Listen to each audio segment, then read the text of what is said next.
Serikali imetakiwa kutathmini upya bima ya afya ya taifa chini ya mamlaka ya SHA kufuatia changamoto nyingi zinazoendelea kuikabili na hivyo kuhangaisha Wakenya wanaotafuta huduma hospitalini.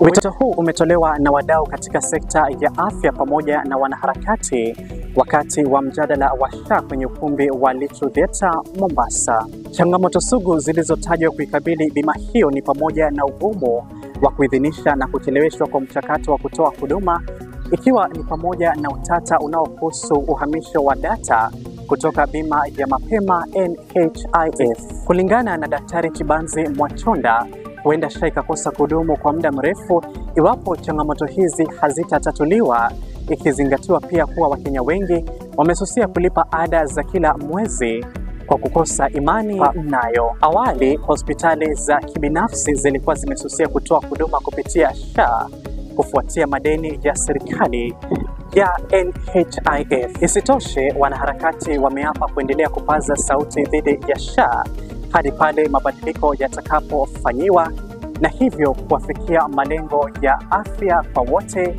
UHC. Jina langu ni Paul Munio na hii ni Pulse Media.